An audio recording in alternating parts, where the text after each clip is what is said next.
ladies in space. Well, what's interesting is, there's this stereotype that women can't drive. Yeah. And I didn't say it, but a lot of people say it. It's out there. And did you notice it's the only space capsule that didn't splash into the ocean? Like, landed in the middle of the desert? Yeah. Like, I'm just saying. They go, ladies, it's called the splashdown for a reason. Right. Like, oceans are bigger than land on planet Earth, and they missed it, okay? They went, well, what's funny is, did you hear the audio once they got into space?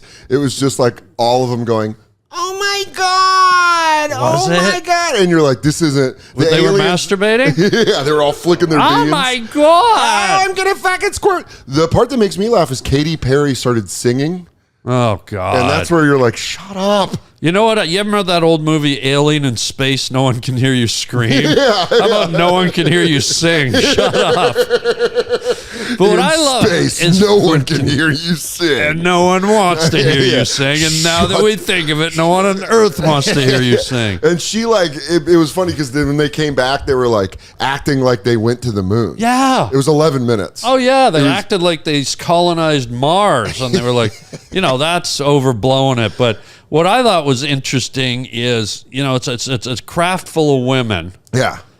And we get it, it's women, but just to hammer it over the head, they stuffed them in a giant vibrator. They're like, shoot this dildo to the sky. We have the rabbit liftoff in 5, 4, just 3. jiggling. It's like, I wonder if their seats were shaking. Oh, they had to be. Oh, fuck. Yeah. Gail King's coming. She's like, it was just an 11-minute cum ride. Yeah. that was Project Cum Ride. Yeah, that was what it was called. You find the folder. Yeah. It's like, CUM. That's a fucking wild way to spell this project. Well, that's why they wore the wetsuits. Did you notice? Like, astronauts have these big white. These guys had skin-tight wetsuits. Like, we're gonna be filling this thing with lady cum. I'm like, if you're gonna send like a giant sex toy into space, sure, at least send it all the way to Uranus. You know what I mean? Like send the dildo all the way to the butt. Let it get some. Get through one of the rings. Yeah, one of the just let it penetrate. Anus's first ring.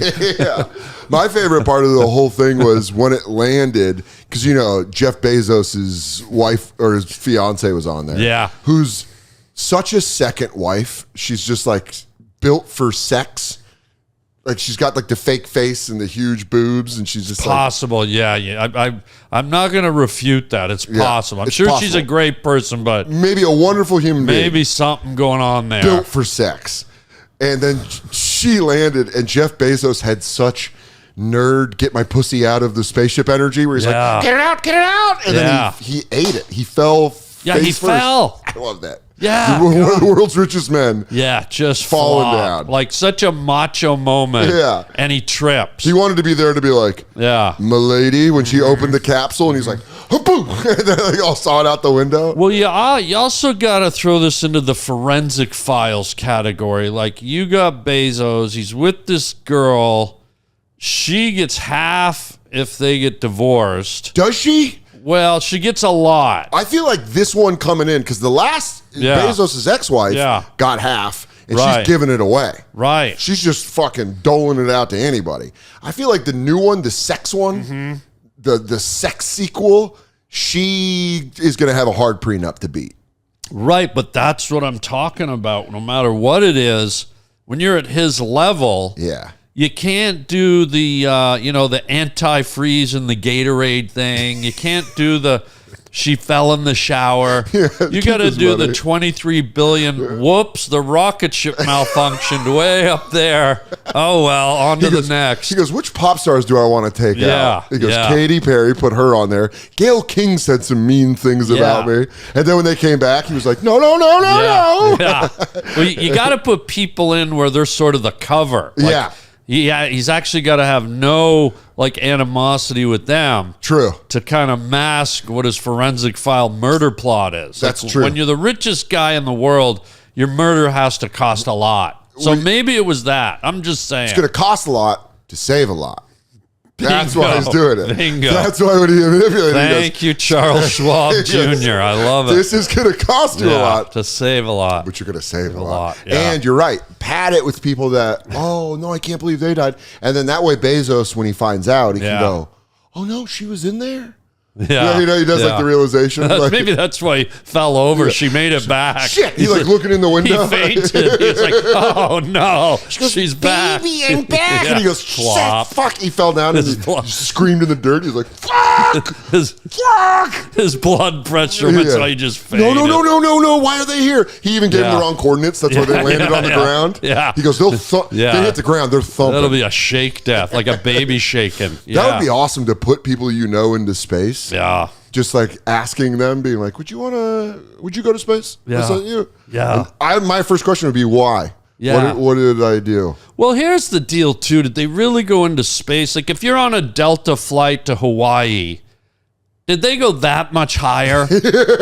Like, maybe they went an Empire State Building higher. Yeah. Like, they were in there for, I think, 11 minutes. Yeah. And Space Mountain at Disneyland is 3.5 minutes. So who really went to space and who didn't? Who's got the real science? Right? Is it Disney or NASA? Yeah. But also, they were weightless for 4 minutes, and the whole entire thing took 11 minutes. Yeah. Like, yeah, and it's what, 3 minutes up, 3 minutes down. 4 minutes of hanging. And around. Space Mountain's 3 minutes. A good log ride's 2.5. I mean, come on. You got a solid flume going? Yeah, You're looking at 5.5 minutes. Like, honestly, dude. That's how they broke it down for their lady brains. Yeah, like they went, this is just a flume ride. Yeah. They didn't go to Mars. They didn't colonize Mars. They didn't land on the moon. They literally sort of peaked into the upper atmosphere. Yeah. I think the mushroom cap of the dildo got into orbit. And they went, and then they went right back down. Yeah, they're like, crashed in the desert. Sorry, I lost it fast. Yeah, is this the rocket was apologizing the whole time? Yeah. Sorry, that was supposed to go a lot longer. Let it go deep. The real chitty bang bang. Sorry, I just got so excited. Katie was singing, and it made me lose it. Maybe they were supposed to stay longer. And she started singing. They're like a jack. It's supposed to be a 2-day mission. Someone just grabbed the fucking steering wheel. They go, this bitch is obnoxious. Yeah. It's got to suck to be around her for the next week. Anybody that's like, because then you sit down with her and she's like, you have no idea what space is like. Yeah. And you're like, I don't. It's like when someone goes on vacation. Yeah. And they come back and you're like, I don't care. Yeah, and I also wonder, too, like with zero gravity, right, with Katie, if you're already an airhead, like what floats in your head? Does like nothing float up to the top, or does it... Is that when she has her smartest thoughts? Yeah, maybe. Is the brain finally she goes like, oh. She has that moment of realization. She goes, I'm pretty insufferable. Maybe I shouldn't sing ever. Maybe I'm a fucking phony. And then it starts going down. And she's like, and we're in space. Like it broke like that. Like I kissed the outer atmosphere and I liked it. Yeah, and then if you're a regular astronaut, like a guy or a girl that like spent all your time learning and training, the fact that you have to like talk to her and she's like, well, we do the same thing. Oh yeah, like we're cohorts, we're peers. Yeah, like you've been to space. Yeah, John Glenn is like, yes, yes, I dedicated my life to it. And she goes, I just wanted to go out. It was a girls' trip. Yeah, it was just a girls' trip to the moon. Yeah, and I love when she landed. She said she reconnected with love. Like you could have just done like some Molly at Applebee's. You could have gone to do all this. Could have gone to Coachella. Yeah, watched a light show, done some ecstasy. Yeah, and same deal. And the thing about them doing this for Earth, I don't think Earth was like, thanks. I think the thing they did from Earth was get the hell off of it. Is what they did. Earth was like, I was kind of hoping you would stay gone. Yeah. I didn't know you were going to come back. I was watching because they were like doing the coverage of everybody, and Oprah was there. And Oprah looked legitimately jealous that Gayle King was doing it. Like she was like, yeah, this is her thing. Oh, man. And you're like, Oprah, you want to be up there so bad. Oprah's a big girl. I wonder if the computers on the rocket ship when they're coming down go, there's Earth, and they landed on Oprah. Oh my God, they do the projection thing like in Houston, and they go, they're flying right at Oprah. Like, it was just such an attraction. They're like, they're broing in on Oprah. Which Earth do we land on? And then Oprah's like, guys, does that look like it's coming right at me? And she opens her mouth. She thinks it's a giant cupcake. Finally, a sky cupcake. Sky pastries commence. The aliens heard my transmissions. I would be, any of those people being around you has got to be insufferable for the next week. Well, the other thing that's really dangerous is the women up there, they learn to float. And like we're men, we love our women, but most men have their little man cave or they want their time alone. And when a chick starts learning to float, where do you go to get away from them? I mean, can they go through drywall? Like, what do you do when you got a floating woman? Weightlessness is not for the fairer sex. Yeah. That's a man's world. Yeah. We know how to float. Yeah. You are up there thinking about shopping and God knows what floating around. Scary. But I would be so mad if I were a female astronaut that's just like, just this ugly science nerd, and she's just like, I crunch numbers, I know how rockets work, and then she's like, I don't even get to go to space. And they're just like, we went up, it was all right, like it was a restaurant. Well, what about the girl that was stuck in the space station for a year, and not to be mean, scientific, smart, not the prettiest caramel corn in the basket. I think out of all the women that have been in space the last 3 months, she's bottom tier. No offense, probably. Yeah, but imagine her. She got about a half hour of press. Yeah. And she sacrificed a whole year doing legit science. I Kissed a Girl goes up for 3 minutes and comes down, and suddenly she's getting a Nobel Peace Prize and a pair of free Crocs. They kept writing about how the people that were stuck in space, their bones like waste away because they're up in that weightlessness. Yeah. So they said that when they come back, there's a chance that they have the bone integrity of like an 82-year-old. Whoa. So you come back and you're like wasting away, and then Katy Perry's like, we did the same thing. Well, at least they came back with some integrity, which I don't think. Yeah, I don't know about the blue orb or whatever the fuck it was called. God. Bezos just launching people is a new level of wealth. Yeah. Would you do it? Yeah, probably. Yeah, because I saw a lot of naysayers like that. Who's that Marcia Kautsky, that gorgeous model who did the Tim Allen video, Blurred Lines or whatever it is? Emma Ratajkowski. Have a normal name if you're going to be that good looking, by the way. Like, how about just Carol Smith? But I'll tell you what, she's been on there all day like saying, what a colossal waste of time and showboating and this and that. And why would you go up on a rocket that was built by a guy who's trying to, destroy the world with all his money? And I'm like, if they asked you, I bet you would have gone up in 3 seconds. That felt very... Emily Ratajkowski. How do you say it? Ratajkowski. Sounds like that's like a name if she went up on the giant vibrator. It would just be like Emily Ralph. We're just calling her like Emily the Ralph. vibrating would fix her stupid last name. Look at that. It's Ralph. Just Emily Ralph. Yeah. Oh, it was the whole time. Yeah. All she needed was a big 78-foot vibrator to sort it out. We knock loose a couple of those valves, and this thing works. Yeah. This thing's good to go. But her entire energy was like she didn't get invited. Yeah. Like she was like, that's stupid. I don't know anybody that would want to do that. Yeah. Like, I'd love to do that. Yeah, I think any of those celebs in today's Instagram world, that's like the most high profile, like, selfie you'd ever want. That's like that wall in Nashville with the wings. Oh, and then you see the people taking it's like a line. That's the new wall. The wing wall is going to space and being like, I'm in space and it's beautiful. Yeah, it's like painted wings on a dirty wall with homeless urine all over it, or actually floating and flying in space like a real angel. Yeah, I think you picked that one. I think the next step is, who's the first podcast in space? No, I don't have the resources. I think it's Rogan. I think it's you. I think it's Rogan for a 3-hour flight. I'm saying it's you, and I'm putting in a submission. Launch me, Bezos. Do you have a blue suit? Yeah, dude, I'll find one. I'll just have a sweatsuit from Kmart. Do you like vibrators? Love them. You're in. Jam them in me. I'll fly to space. I wanted you to fly in it, guy. Yeah. Whoa. That's what I meant. This couch is blue. What? Can we get this going? Just a camera angle of a couch going up my ass. No, I meant float the couch into space. Yeah. You're obsessed with having a vibrator in Where is this going? I gotta go, guy. You stop talking. I want to go to a new space anywhere away from you. You just hear a low humming when we stop talking, and you go, "Do you have one in you right now?" I think I smell fresh calamari ring. I open my mouth and go, oh God. Instead of that alien coming out at your rabbit. Whoa. By the way, they're called rabbits. Did you know that? What, dildos? No, vibrators. All vibrators? Girls love the rabbit. I learned this from doing stand-up. Whenever you do a vibrator joke, they go, "Oh, yeah, I got a rabbit."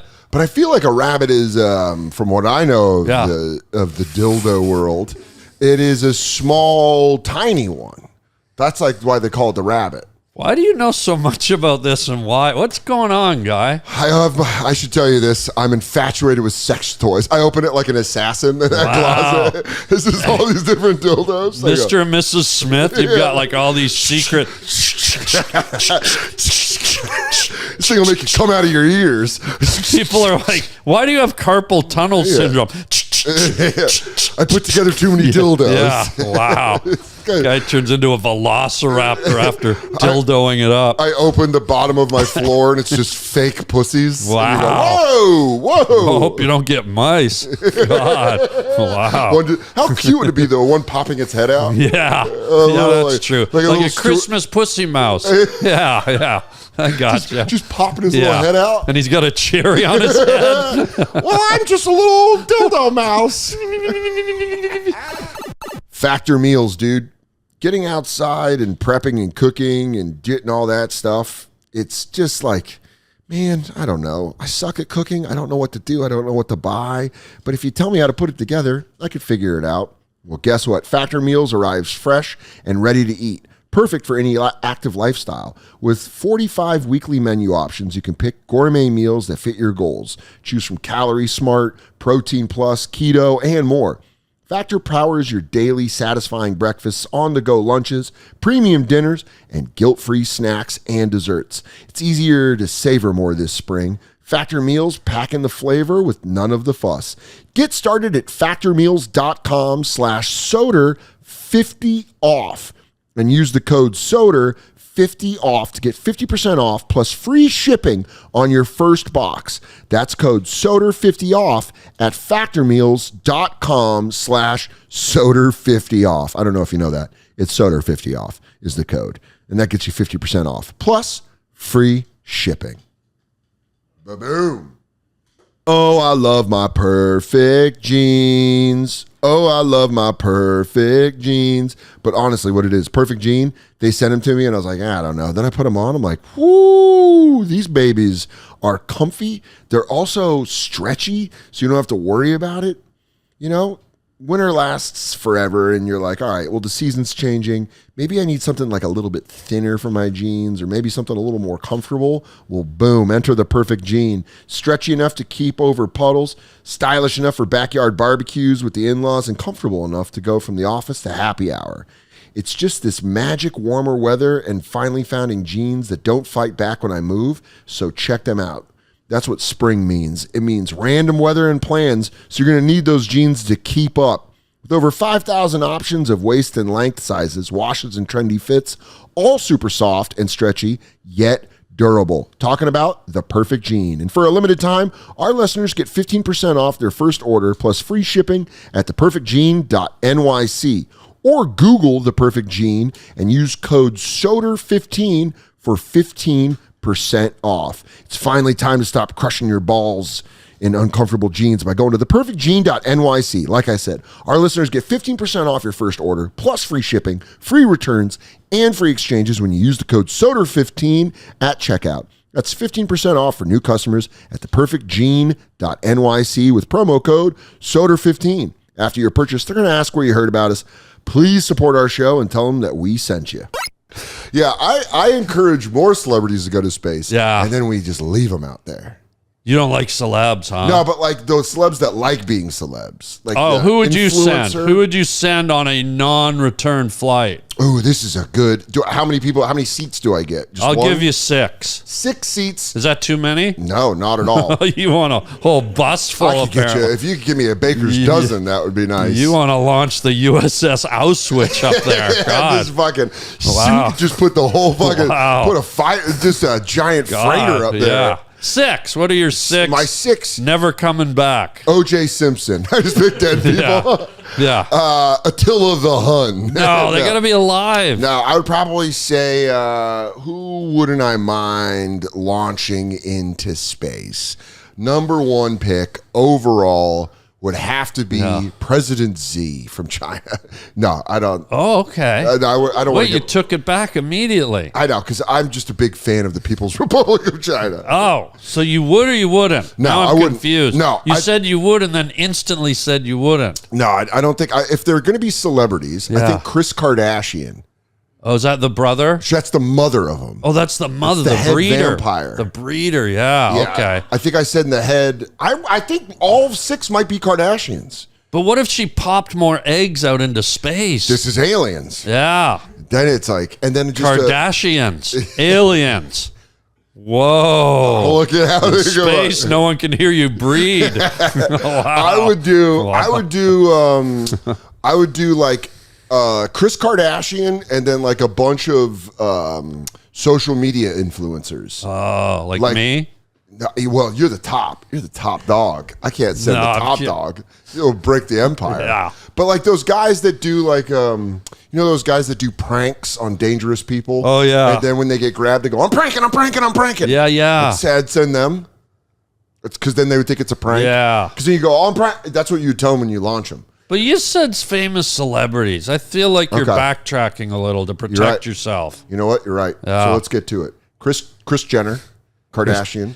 Kris Jenner, the trans? No, that's Bruce. That's Bruce. I would send Caitlyn Jenner. I'd send Caitlyn and Kris Kardashian and Caitlyn Jenner. Yeah. And then I would send, who else would it makes sense keeping up with the Kardashians. I mean, how much further up could they go? You asked for this. Yeah. You want it's in your title. You fucking. How about we change it? Keeping up and staying up with the Kardashians. I would say we do a complete overhaul and call it Losing Oxygen with the Kardashians. Yeah. So I think, my number 1 pick is Kris Kardashian as the mom. Yeah. What about you?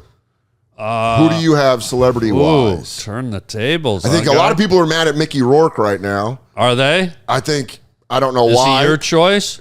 His face makes me upset. Yeah. It bugs me every time I see him. I love the wrestler, but everything after that, I'm like, he looks like it looks like his face was ripped off by a chimp, and then they put it back on. But instead of his face, they put the chimp's face back on. Way better.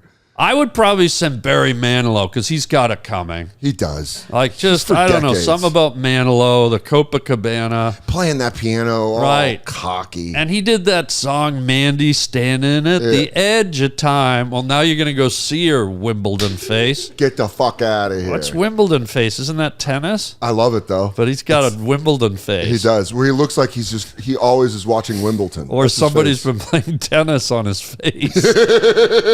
They've been digging in the dirt and kicking it up. Okay, Kenny G. Just because of his Shirley Temple wig.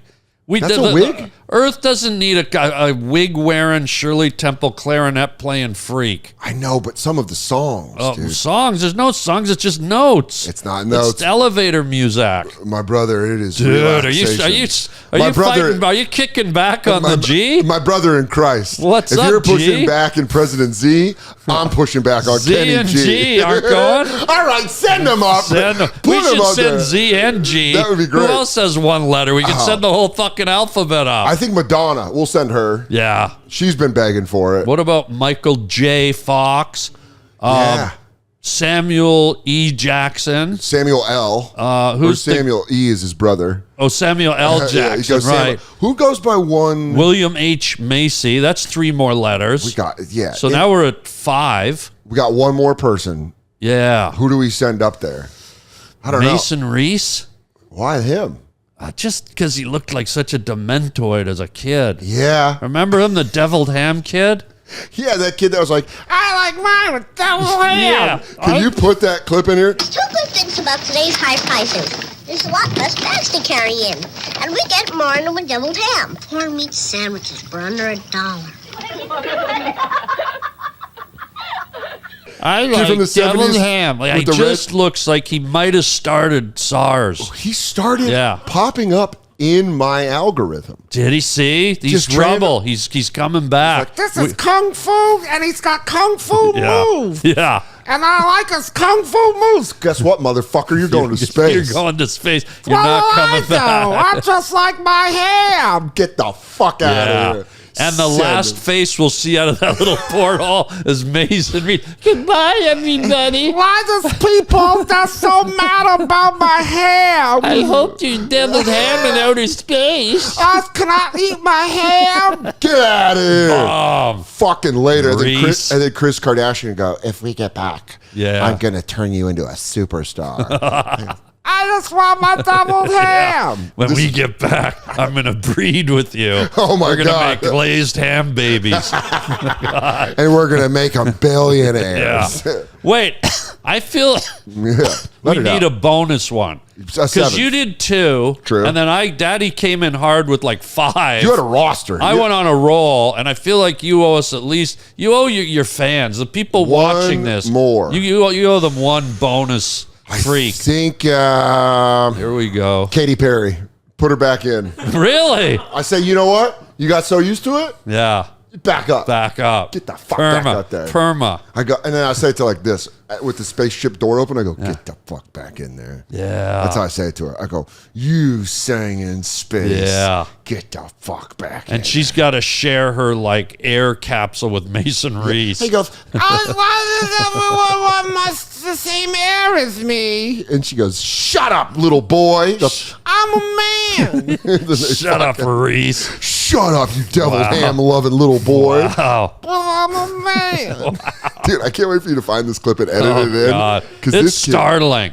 yeah. I think now he might have started the COVID even. Like, just when you look at him. He was the one that had sex with the pangolin? I think he had sex with a koala. If you look at his face, like there's a lot of koala going on. And then that dude, like, you would think that guy in the 70s is one of those things where he dies young, but he lived. He lived, and cute doesn't always grow into handsome. No. Like, it's almost like he grew into the elephant man. Yeah. Like, he almost needs the burlap bag with the one eye hole. I'll tell you what. Then you can talk about you having ham and the deviled ham. I bet if he had some choice of who's going to space, he's sending us now. Yeah. He sees this, he goes, I'm going to talk to Jeff Bezos. Yeah. You boys are going to space. Yeah. and then you go, you mean old man.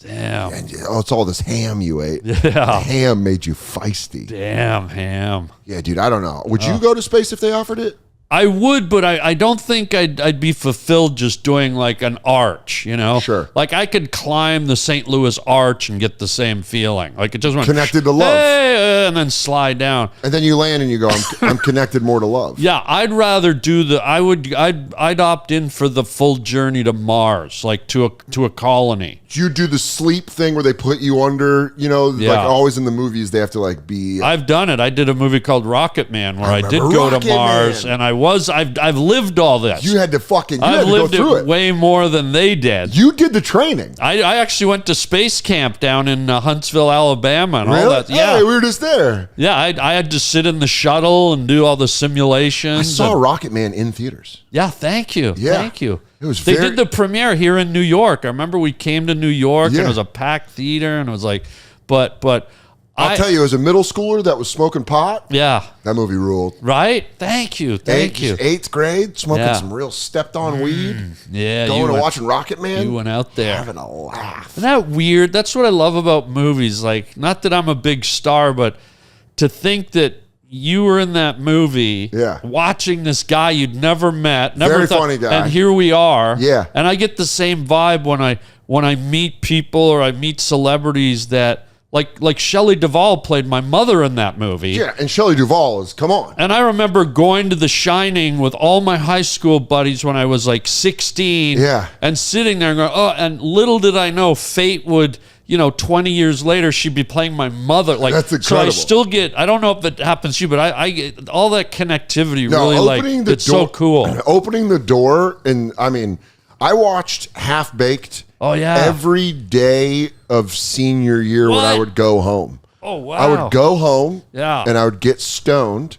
and on my PlayStation 2, I would put in Half Baked the DVD, and I would just put it on, and I would just hang out in my room. Oh, wow. So you know me real well. I know. You feeding the horse popcorn is still one of the hardest laughs I've ever had in my life. You go, awesome. Yeah, you like it too, because it goes pop, pop, pop, pop, pop. Yeah. It was the best. Oh, thank you. Yeah, dude. You afraid of Nasty Nate in prison? Yeah. Devil, and you're circling it? Yeah. Dude, that was... Half Baked that's like my generation's Cheech and Chong. Yeah, that's right. That's what I hear. But so anyways, I would go, even if it meant not coming back, depending on what I had going on Earth. If I was in love or something, I that would change the equation. Couple good shows coming up. Nope. Even as it would have to be love that kept me here. And fair. And I love my family, but I mean like a woman that I like. Can't live without. Right. But if I was single, like I would definitely step up for you get to go to Mars. You're never coming back. You can still live on Mars, but you're not coming back. I would probably opt for that, I think. I could see that, but if you go to Mars, you don't know what the situation of living is. Yeah. Are you just in your little fucking moon tent? It'd be limited, I think. I don't think you would be able to do a lot. Yeah, besides just go there and go, this is red, and it's really rocky. Yeah. It'd be like living in Truth and Consequences, New Mexico. Yeah. But there's like more Kmart's there, I think, than Mars. By the way, have you been to the neighboring town Wheel of Fortune, New Mexico? Unbelievable. I'm a bigger fan of Jeopardy, Arizona. Oh, unbelievable. Holy God. Mostly in the winter. In the winter, you just want to go down there for the nice ski warm lodges. it's warm there. Yeah, okay. Jeopardy, Arizona. But the good thing about being in some kind of biodome in Mars, if it did get too tedious and you got bummed out, just open the door. I'm going for a walk and done. Yeah. That was like that movie, Are in the Road. Cormac McCarthy's The Road. If you see the movie, If you see the movie, the mom just gets naked and just walks out into the dark. Yeah. Because the world is over, and you're like, that's kind of a cool way to go out. That's the movie with Viggo Sergiano or whatever. Yeah, Viggo Mortensen. And his little boy, and they find a soda, and he drinks the soda, and he goes, oh, it's all bubbly. And you go, and you can see Viggo going, shut up, kid. Really? No, he doesn't say that in the movie. He's pretty stoked to give his kid a Coke. Yeah. But they find the underground bunker with all the food. It's full of food. And they take showers. Yeah. That makes you want to shower. Whenever you watch an apocalypse movie and someone praises how much they want to shower, you go home, you go, let me just rip one. Yeah, right. We could be running out of these soon. Yeah, we forget how the things we have. Imagine how much you could fart on Mars and no one could get mad. Well. Oh, Mack Weldon is back to make you look good, to make you feel good, and to look nice. I got Mack Weldon, and honestly, what I love is how understated it is. It's so nice, but it doesn't look like you're trying to look nice. It just looks like you're trying to look like yourself. Looking confident doesn't have to mean calling attention to your clothes, and Mack Weldon balances classic pieces with updated details to keep you looking sharp. Not flashy, just classic, always in style, and made from the world's most comfortable performance material. Mack Weldon clothes are designed to fit your style and the demands of modern life. They're the go-to choice for guys who want to look great without even trying. We got breathable underwear that keeps you cool, dry, and comfy all day. Those are the Air Knit underwear. You got crazy, comfortable, but elevated sweatpants. That's the Ace collection. So give your closet a breath of fresh air for spring. Go to MackWeldon.com and get 25% off your first order of $125 or more with the promo code DAN. That's MackWeldon.com, MackWeldon.com, promo code Dan. Imagine how much you could fart on Mars and no one could get mad. Well, I did it in Rocket Man, as you know. Oh, I don't know. In the suit. And what's funny is I'll tell you a little, not that everyone's going to go rush to watch Rocket Man. You should. we did that scene on Mars where I fart in the spacesuit. Yeah, with the tube connected in. Yeah, and if you look at it, the lighting guy was this guy they fired our lighting guy and brought in this other lighting guy who did lighting on the original Blade Runner. Sick. So he was sick, but he came in with quite a bit of an ego. Oh, yeah. He's like, I'm going to make this thing look futuristic. And so there were days where we had to wait 8 hours for him to light a room, which I thought it was too much. I was actually getting mad. And 8 hours of lighting? For one room. Yeah. When they would try to move forward, we'd be like, no, it's not right. Yeah, he would hold up the whole, and not every day, but let's just say he was a big lighting guy, and I think he was lighting more than Tinkerbell when she farts. But he did this thing where we're on Mars and we did the fart scene. We're in full spacesuit. Yeah. And he set up all the lights, and he goes, you know what? We're getting a glare on the face masks. Sure. So let's just lose the face masks, and we'll CGI them in an era where CGI really hadn't. It was sort of at 0.1% on a scale of 10. This is, for those of you who haven't seen Rocket Man, this is late 90s. This is, Star Wars is having problems with CGI. Yeah. Like they're just starting to come out with it. Lucasfilm has created CGI, but it's not great. Yeah, it's still in its infancy. And so cut to the movie now. If you watch it, you'll see scenes where we're on Mars and you see the face mask. And then in that farting scene where it's a close-up, we have no mask. Oh, my God. Like, you sort of don't notice it because you're already into it. But now that I've told you, if you look, there's just like no mask. And we're walking around on Mars because they didn't have the budget or the wherewithal to CGI. He just said it, you know. That's great. So he was looking I like the lighting guy going, we'll do that in post. Yeah. And the director's like, I didn't even say we would. Yeah, that's and he goes, sort of. We'll just do that. Yeah. Also, very effective way. I just want to say our whole conversation. You have people on podcasts all the time and they plug stuff and they want you to watch stuff. Yeah. This has been very effective because I'm going to watch Rocket Man again. Are you? And I think a lot of people at home are going to watch it. Good luck finding it. Is it not on any? It's weird. Disney sort of buried it. Like, is it on Disney Plus? I don't think it's hard to find, and it's added to the allure of it in a way because even during the DVD era where you could buy DVD, it was really hard to track it down. Did you take that personally? I sort of did to a degree where it's left me mystified why they did it. And why make a movie, big budget? Right. What was it that made them? And part of me goes, was there someone at Disney that didn't like me, or was there something in the movie? Yeah.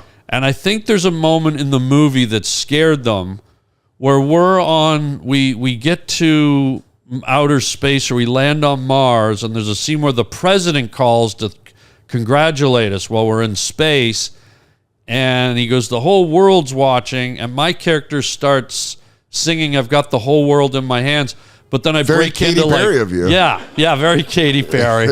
And I broke into like 5 different languages, but I just improvised. I was like, now the Dutch, I got the whole world in my, and then I was like, now the Chinese, on tong ta tang tong ta. You think that? I don't know, but I think maybe that made them terrified, and they just said, bury this movie. Well, because also Disney, for people that don't know at home, Disney's like main market is China. China does like the most business for a lot of Disney films because it does well in the United States, but then you go to China and all the billions of people if it's a popular movie. So that might have been it. It could have been that, or maybe they just hate it. I don't know, but it's always been very difficult to find Rocket Man. And then you're like, I swear I made that movie. Yeah. You go, I spent years involved in the development and the making of it. And what it's not to toot my own horn, but I think it's a really good, funny movie. It's very silly, very funny. Yeah. And, it's a very silly, fun movie. Yeah. Perfect for 8th graders who are smoking swag weed. Yeah. It's 100%. So anyways. I feel like Jiminy Glick would be like, Shelley Duvall. Was she cool?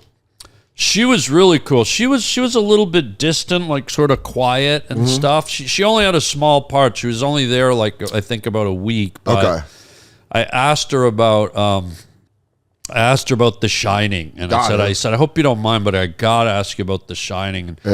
And she was just like, oh my God. She said, Harlan, Stanley made us do each take like 53, 54 times. She goes, I was crying. I was like, I think it really like frazzled her. She said in the end they got great stuff, but she said it was like sort of punishing, almost cruel. Yeah, there's a scene now in the age of the internet, all these like things that used to be on specialty DVDs or like buried and stuff are now ripped online. Yeah. And there's a scene you can watch before the bathroom scene. Stanley Kubrick's like yelling at Shelley Duvall. Yeah. He's like, you gotta understand this. And you just like see Jack Nicholson behind him, like pumping himself up. Yeah, And she's like, and she's just taking it. Yeah. You know? Yeah. And she did horrified perfectly in that. Yeah. But then you find out it was kind of real and you're like, I think she was sort of tormented. Yeah. Yeah. Because Stanley Kubrick was like fucking very intense, like, I know what I want to make. This is what I'm going to make. Because I just read the book for the first time. Yeah. And then I went online and went down the rabbit hole of Stephen King didn't like the movie. Yeah. Stephen King's like, nah, you kind of cheapened my book.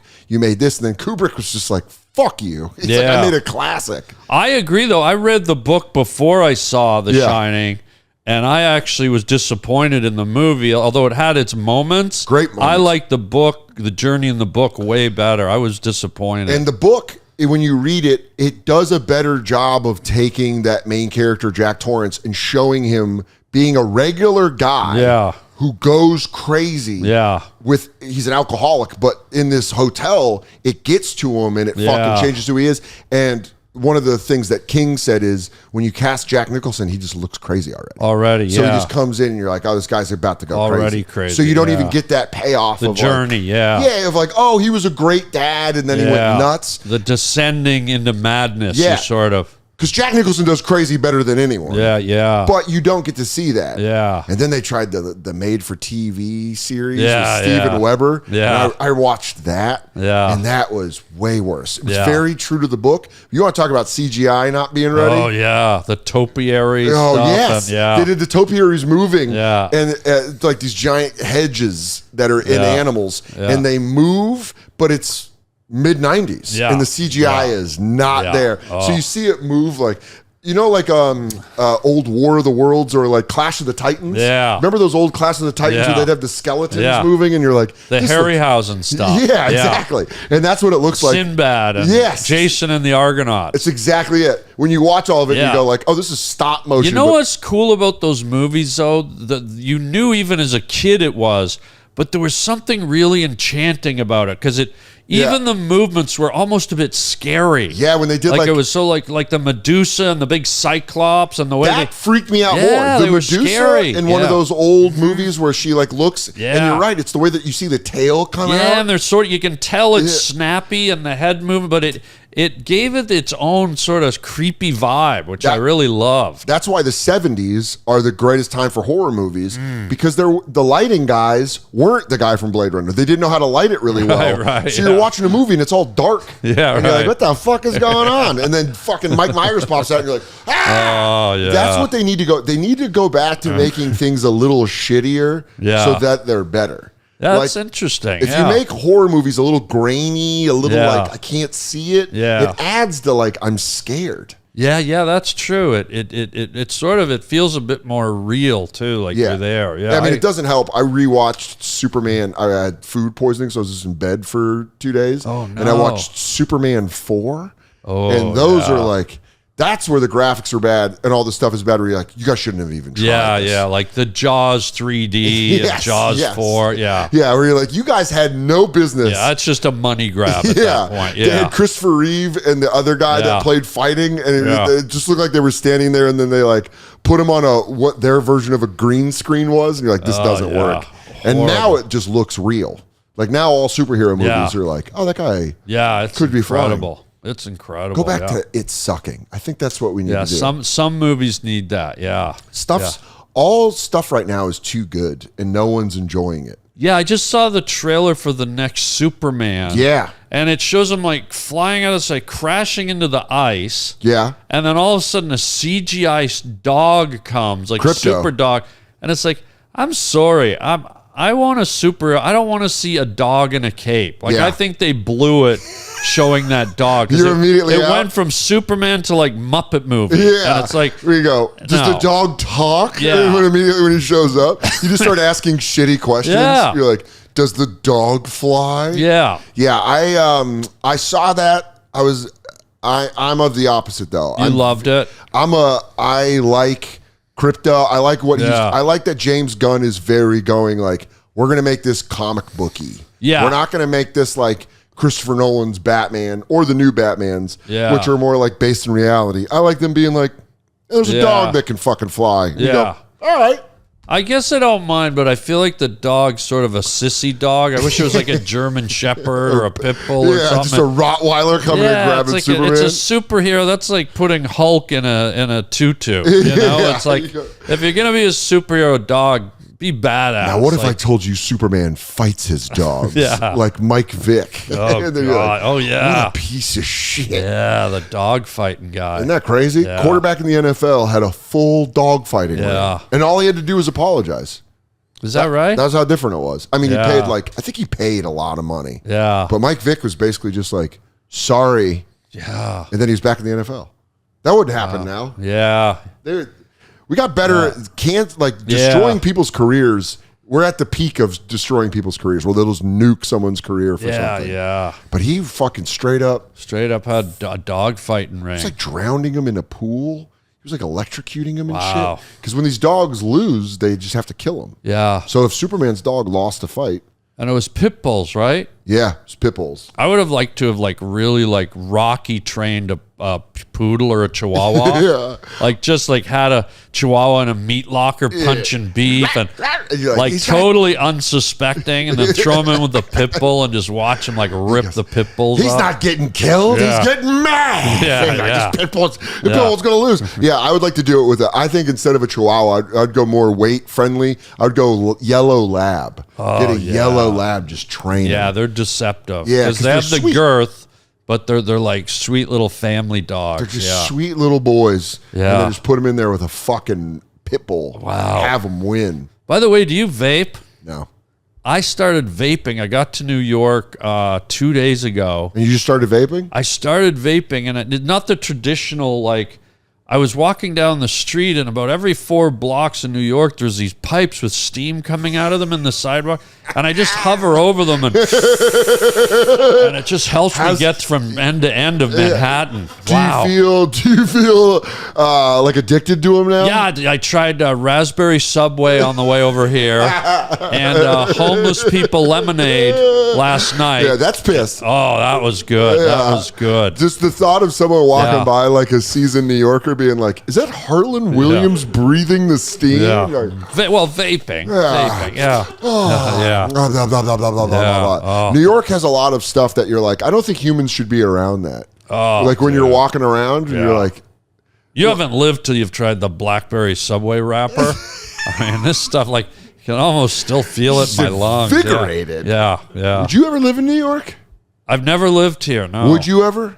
I don't think so. Do you enjoy California a lot I more? love New York to visit. I love the energy, but it's too... no offense to New York, but it reminds me of an ant farm. You ever seen those ant farms? Oh, yeah, just crawling through the tubes. Yeah, and it's too many people on top of each other. It's fascinating because I'm a people watcher, and the energy here is amazing, but it's just too much. It feels like for me, it's like you're in a blender and you can't shut it off. There's no decompression. There is an anxiety when you go outside where you're like, I'm in a mass. Yeah. I'm in a mass of people and I have to move. But you nailed it with the ant farm. What I like about New York is everyone knows how to move. Yeah, that's the true. The people that live here, you walk down the sidewalk and everyone moves at the same pace and they go. Yeah. Whereas California, people move at their own pace. There's no agenda. People just kind of meander. And I like the honesty in New York. People are like, fucking move. Yeah. In LA, they're like, I'm going to sue you. You should have moved. I'm going to have to litigate. I'm going to have to sue you. I'm sorry. Not fucking moving. Yeah. Do you miss Canada?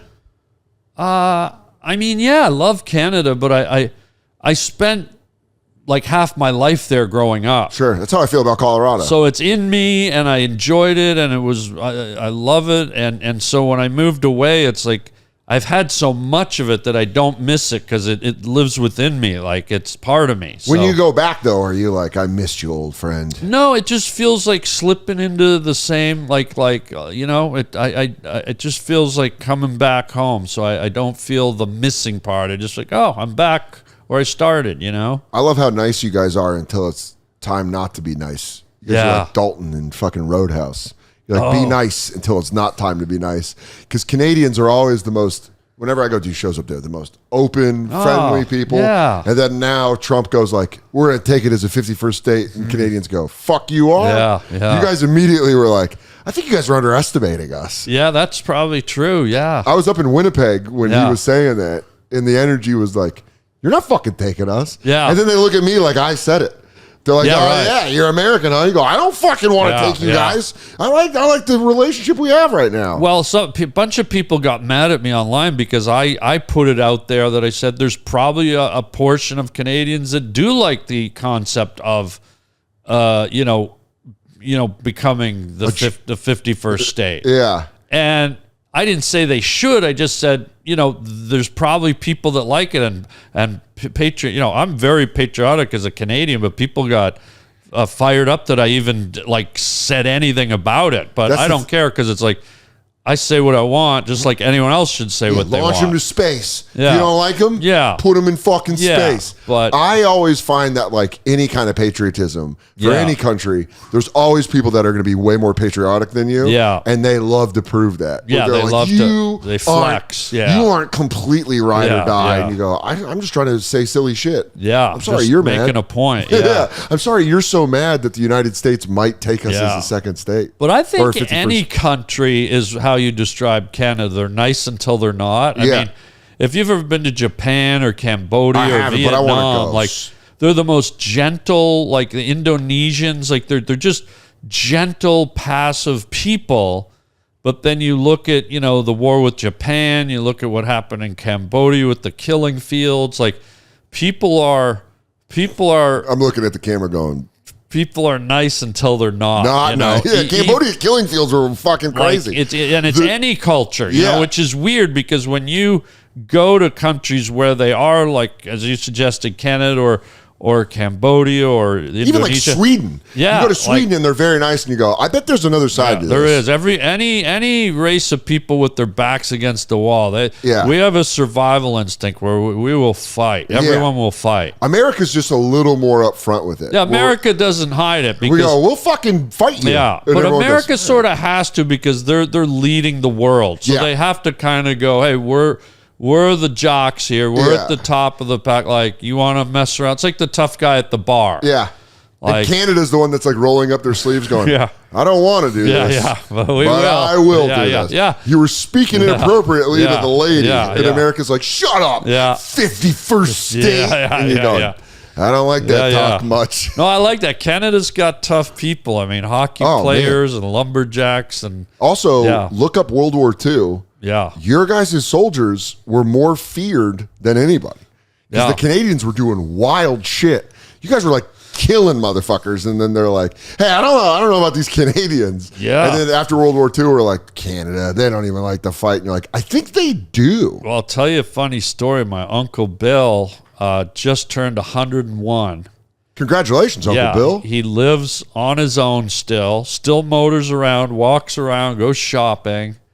He was in World War II as a tail gunner in a bomber and did like 45 missions over Germany and lived. Holy shit. He was in that glass bubble in with the back, giant fucking thing. Yeah, and he lived 101 in great health. Does he ever talk about it? He talks about it, but limited. He acknowledges he was in it, but I don't think anyone's ever sat down and said, so did you like shoot the shit out of someone? Like watch a house go like, I don't know if I'm a little nervous to ask him because I don't want to overstep it in case it's traumatic for him.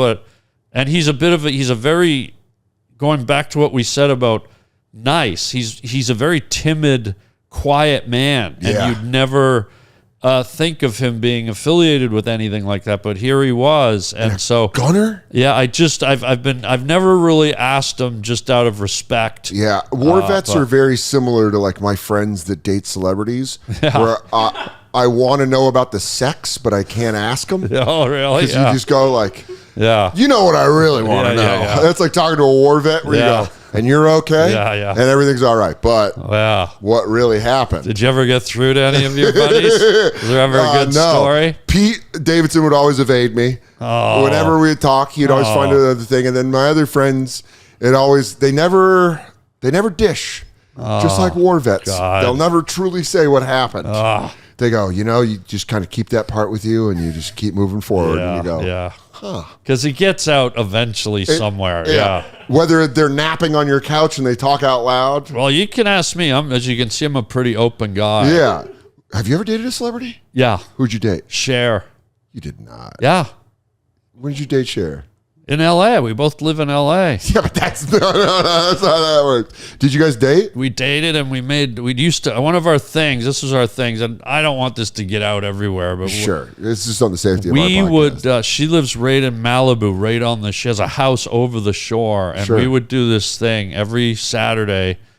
We'd do caviar and clam chowder. Wow. And then she had stairs, a little elevator that went down to the beach, and we did this ritual where we'd make love during the sunset. Wow, beautiful. The elephant seals would come in. That's where they sort of migrate, and they'd be on every side of us.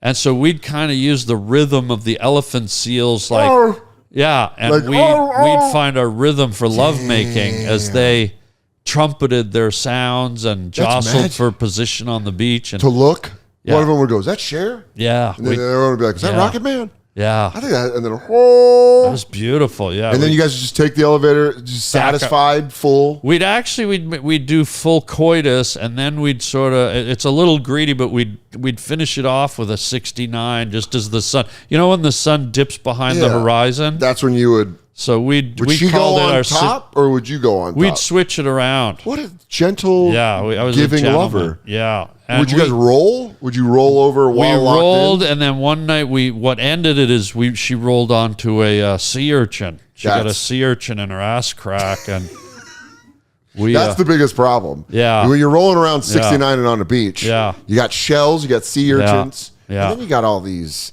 voyeurs, all these sea lions watching elephant seals. Just and watching. then I had a little tryst with Demi Moore. I don't really want to talk about that, but I mean, what era of Demi? This Recent? was just after Ghost. We used to do. She used to pretend because I would pretend I was a ghost. She'd put like baking powder on my face, and she had this handyman who kind of somehow he created this sort of fake wall in the drywall.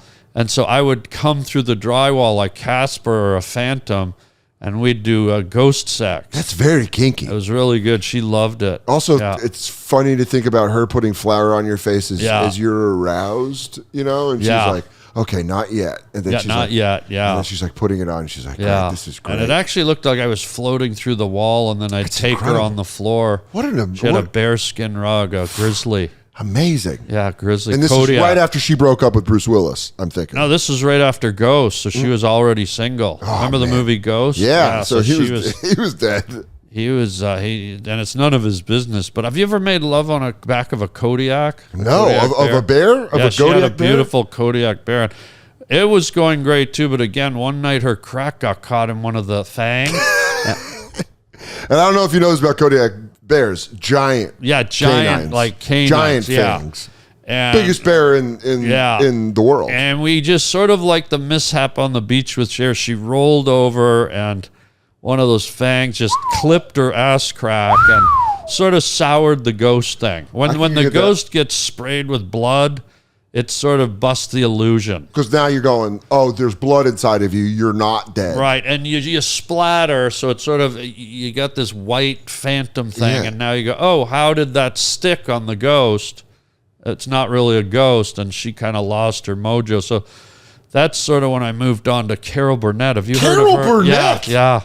Did the ear tug thing ever come into play? It sort of transitioned from the ear down. She would tug on her, the clinical term is clitoris. That's how she knew you were watching? Yeah. As you would tug on she'd go.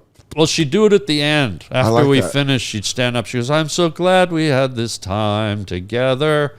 Tug, tug. And then that's how she'd finish? That's how we'd finish. But because she was a comedy legend, You got to. And sometimes we do it in her wheelchair. Like she'd well, you asked. This is very personal. Was there ever any animosity between Cher and Demi Moore and later Carol Burnett? I didn't tell them about this. Is probably the first that they're going to hear about this. This could cause some kind of Hollywood TMZ thing. Yeah, probably. You might land in L.A. and it might be a shitstorm. I don't want extra press. I don't want to like cause gossip. But you know, I'm an open guy. You asked me about celebrity sex, coitus. Can I tell you a positive of all this? Sure. Bet that Rocket Man finds its way to a streamer. With all this going on. Oh, right. All this juicy goss. Yeah. And then you just get fucking, all of a sudden, Rocket Man's going to be on the front page of Disney+. Everyone's going, Rocket Man, Harlan Williams. I forgot this was... Did you guys get Elton John's Rocket Man licensed? They did. They licensed it? So they licensed it for $350,000. And they played it in the end credits. That's the only time? That's the only time they used it. $350,000, you use it in the beginning? You use it in the movie. You have it as a little fucking somewhere. Piano medley under stuff. Like it could have fit some, and they put it in the end credits. Like people are going to stay to watch the rest of the movie because of that song. Like, yeah, that's insane. That much money for that song and you don't use it ad nauseum? It really was weird, yeah. Nelly Furtado's another one. Wow. I mean, I don't want to look. You are quite the coxman.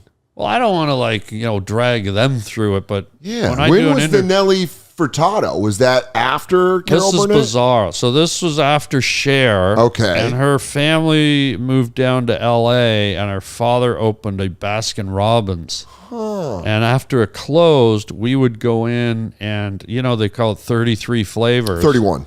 31. Got to respect the brand. And we would do 31 favors. And what we'd do is I would put her ass crack over one of the buckets. Yeah. And we would have coitus over every flavor. Oh, my Lord. Yeah. Poor people that came in there definitely got hepatitis A. Yeah. I mean, you are spreading horrific germs. It was great because you got the coolness vapor of the ice cream coming up. Mixed with the warmth. And then it's usually flavored. So it's almost like the vapes. You get this scent in the air of mint chocolate chip coitus. God, you have cotton candy, cookies and cream coitus. A little fudge brownie. And bubble that gum. Way, fudge brownie, you could even poop and no one would know. And then we stopped again. Another little mishap. They came out with this new flavor, Shrek Crackle. Okay. And they put little shards of peppermint in the Shrek Crackle. And one day we were just... The coitus was going off. After hours, the closed sign was on the door. And I guess we pumped too deep, and a piece of the crackle went into her crack. She got crackle in the crack. Crackle. And so we had to shut that down. That's nuts. But I don't really like to talk about my celebrity trysts. I get it. But, I mean, that does sound... As a guy that has shoved an entire couch up his butt, I'll tell you, a little bit of peppermint, this thing's been inside me. I wondered why this was sort of squishy. Yeah, we get it out, we let it dry for a little bit for the guests here. But the second you leave, we break down those cameras.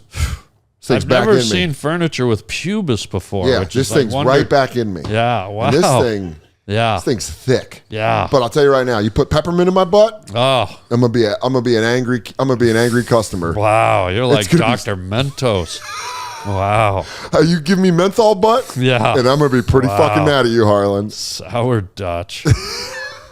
Harlan Williams, you are one of the funniest human beings on the planet. I appreciate you coming out and doing this podcast. Thank you. It was a fucking joy when someone was like, do you want Harlan on the podcast? I was like, please. I think your fucking podcast. Check out Harlan's podcast. It is fucking hilarious. My friends have done it. I watched the episodes. I just watched the one with Greg Fitzsimmons. That was making me laugh so fucking hard. Well, I wanted to invite you on my podcast, The Harlan Highway, next time you're in LA. So done. I'm there. We're going to be there in the fall. You will? Okay. I would love to do it in September. Yeah, I would love it. Harlan Highway fucking rules. Thank you Check so much. Check him out. Go watch Rocket Man. Find it. I'm going to go find it if you can. And then stay to the end to listen to Rocket Man. Yeah, listen to the song Rocket Man. And speaking of Rocket Man, it's interesting. One of my friends who produced it, she's a great actress. What's her name? She was in The Mask. Cameron Diaz? Cameron Diaz. Me and her are currently. Wow. Anyways, we'll save that for another time. So Harlan Highway. When I get on Harlan Highway, We'll I talk want to hear about about it. all about this. Just the whole highway ride will be about old Cameron Diaz. And I don't like to spill Diaz. the beans about. No, you've been people. pretty open with all of your you. salacious details. Yeah. Which that's what I appreciate. Thank you. This is the place you come when it's the original name of the podcast was Kiss and Tell. But we changed it just to Soder because it's my last name. I love ants. Legally, Yeah. Harlan Williams, the best. Thank you. See you in space.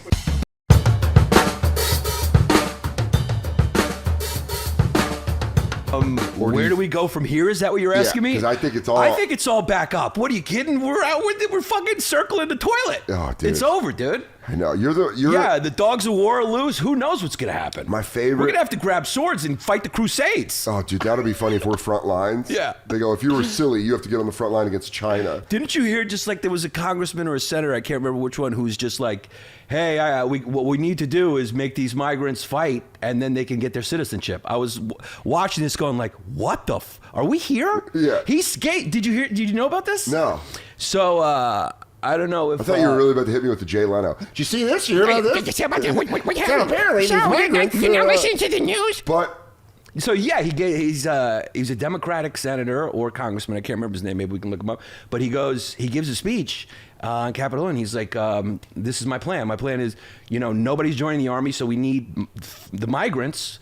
We offer them citizenship if they fight for us." That's wild. So I mean, we are circling the drain, my friend. That's wild. They hand him a gun and they go, "You're not going to like this, but we're sending you back to where you came from to kill your family for us." Oh, okay. Turns out there's a mineral deposit right off the coast.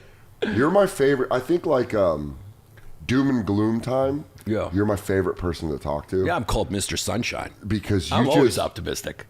I forgot which story I was telling, but I was telling Katie recently about we saw someone I was making fun of The Rock because The Rock wears glasses now. Yeah.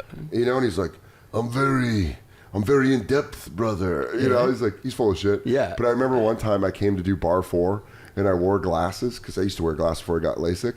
And on stage, Giannis goes, "Oh, Soder's probably going to hit us with the serious set.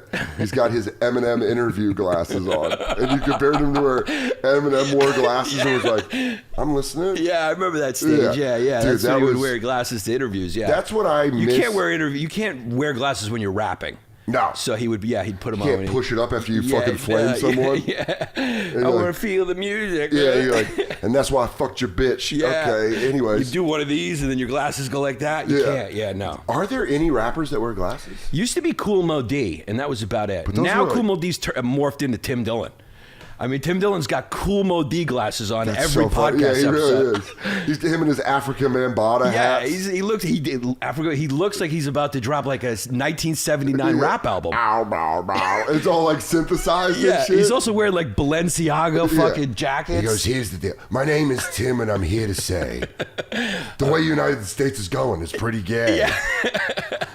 Yeah, I mean, he drives a Bentley with purple leather lining. He is a rapper. I never thought about that. Yeah, he's a rapper. Tim's the first rapper in comedy. Yeah, every time I see a clip of his podcast, he's just got straight up Kool Mo D glasses on. He's like, I eat snails and I throw money at waiters. I'm like, why are you wearing like car mirrors over your face? I love it, dude. Yeah. I was walking my dog over on 7th Avenue, and You're such a New Yorker now. Can I tell you something? Yeah, we're in like an apartment building, right? I feel like it. Yeah, I walking my dog. I took her to the dog park. I took her to Madison Square Park. And I went up to pick up a Pellegrino, and then I took her to Bryant Park, and we had a muffin on the day. You know what my favorite old Giannis impression is? Yeah. From way back in the day? Yeah. My name's Dan, I'm from Denver. Hi, my name's Dan, I'm from Denver. That was always the best impression. Yeah, your voice sounds like if Denver come to life. Well, now I've been here for 17 years now. Yeah. And there is a thing where you don't realize how you people fucking wash off on us. So now I go back to Denver and I'm like, yeah, move. Yeah. And they're like, you're mean. Yeah. You're fucking mean. Yeah. Your wife's from New York too, right? Yeah, well, she's from Long Island. It's not exactly New York. It's more like New York's Kentucky. It is. Yeah, Long Island's a different thing. I mean, only in a place like Long Island would they elect George Santos, who lied about everything. And then back him still. Yeah, they still... He didn't get... The people in Long Island were like, I don't know, it's kind of funny. All you got to do is hit a couple of buzzwords to win. And we could run in Long Island and win. All you got to say is close the border, get the gays away, get rid of MS-13. And how great is America? And get rid of the commies. Yeah. And then they're just like... No socialism. Yeah. Go America. And they'd be like, yeah. I think I'm going to vote for this guy. And then they go, make the Walt Whitman Mall open for 1 more hour. And they go, I'm voting for this guy. They go, oh my God. Yeah. Also, they made the LIE like mad fast. I want 3 fucking cop cars in every cul-de-sac in my area. We had all these Jeopardies DVR during the pandemic, and it was like the last election. Wait a second, what? Yeah. Like during the pandemic. Jeopardies. Oh, yeah. Love it, Jep. Are you 80? You don't like Jeopardy? Did you watch it with applesauce? I love applesauce. You and your wife sit down. I mean, common law. What are you guys doing? Fiance. That's right. Congratulations. Thank you. It's weird to say fiance and then look at a Hulk Hogan doll. And look at a rubber wrestling doll from the 80s. It's like the 40-year-old version movie. She was on Celebrity. doll collection. She was on Celebrity Jeopardy. She was? She's in the semifinals. Yeah, and that's what's funny. When you call her Katie, I always want to go, just refer to her as Katie Nolan. Katie Nolan. Yeah. The Katie Nolan. You have a girlfriend from TV. It's like, when you say Katie, it's like being friends with Bill Clinton and referring to him as Bill. Billy, one time, dude, this is a real story. One time, Lewis and I wrote a cartoon about... Lewis can write? I Lewis didn't know can that. speak and I can write. Yeah. It's how I picture going like, okay, it was like that book that Coco the gorilla wrote. I want to write with you, and then he grabs the pen like a gorilla with a marker. I'm not joking when I say he would shadow box inches from my face while I was typing. I'm preparing for a fight. When I was typing, no fights. This is before his fighting day. He just and you're just like trying to write dialogue, and there's punches landing this close to your face. You're like, but dude, we did. He's prepared for a fight always. We wrote a cartoon about a family of wrestlers. It was really funny. Yeah. And then we got a meeting with $7, The Rock's production company. Yeah. So we met with a couple of the people from The Rock's production company, and we were at this meeting at WME, and we're like in this conference room talking, and the guys from $7 kept calling The Rock DJ for Dwayne Johnson, and I just got to this point in the meeting where I go, well, DJ will love this. And I just felt Lewis looking at me, and I look over, and Lewis goes, DJ? And I was like, yeah, that was too shorthand. Yeah, I don't know. I don't think I should have called him that. Yeah. Mr. Rock. Yeah. It was one of the dumbest I felt with one of your friends being in the room. You're like, I don't know why I said that. Yeah. It's funny when the wrestlers or like rappers or whatever make that transition to actor, and then they go with their real names. Yeah. But it's like Ice-T just still goes by Ice-T, right? Like, you don't look at the credits and it's like Lavarian Johnson. Well, we know multiple comics that were in the black scene that had names and then went mainstream and tried to go by their government names. And you're like, no. Aren't you laser tag from Alabama? Yeah, flip-flop. I don't think so. I'm not calling you Travarius. I'm calling you wax on, wax off. Aren't you Tsunami? Yeah. I mean, when you came up through... I should have had a stage name, though. The whole Giannis the fact Papas that you thing. didn't I should have been J-Pap. Oh, my God. J-Pap, coming to the stage. J-Pap. Tzatziki. Tzatziki Pap. Yeah. You're just the Peter boy. Oh, you never see Peter boy? Peter boy gets ripping. Yeah. Dude, that is so fucking funny.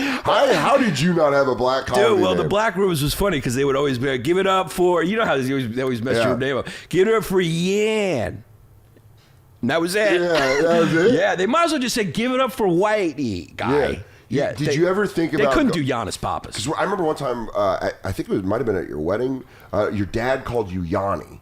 Yeah. And I was like, why didn't you go by that? Because he was popular. Yeah. Well, probably because he, first of all, Yanni is just, when you talk in first person in Greek, you drop the S. Always. Yeah. So if you were speaking to Stavros, you should call him Stavro.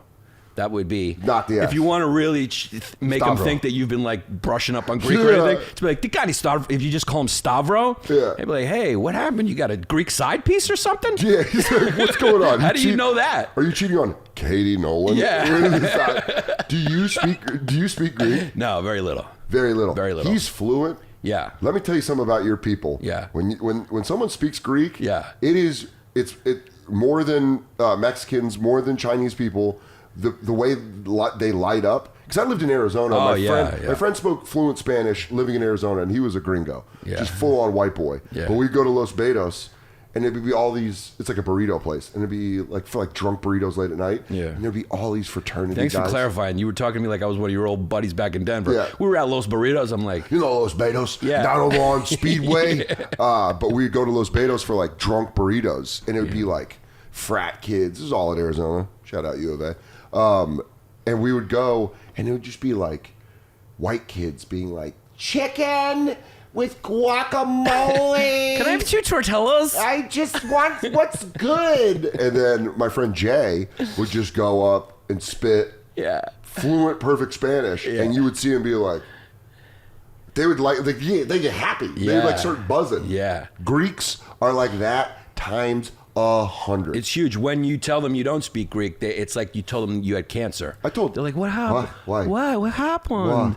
I told you my Greek story about the couch in Astoria, right? No. I went to, when I first got on Guy Code, Yeah. and later passed the bar and made Guy Court. This is before my With the law Honorable Donnell Rawlings? Dude, Honorable Judge Donnell Rawlings. Dude, I don't know. I think I've told this story before on... What did they used to adjudicate on? Dude, If you broke... hold if you on. did Let's just get it. I know you're the guest, but let's get into Guy Court. Let's break down Guy Court. Because that is the corniest I have ever felt ever doing anything. So Well, you were like the only guy in there that was like, whenever you'd see a clip of you, you could tell you were like reluctantly doing it. Yeah, Everybody yeah. else was leaning into it. Like, yeah, I was like, he's my guys. And then, he stepped on my sneaker in front of my girl. And I was like, that's breaking Guy Code. And you were like, you were the guy who was going like, yeah, it's a Guy Code. I don't know, man. I got a lot of bills. I shared a blunt with a guy after. I don't know, man. I don't know if that's gay Yeah, or not. So I did Guy Code, and then my manager called me and he was like, hey, they're doing a thing called Guy Court where you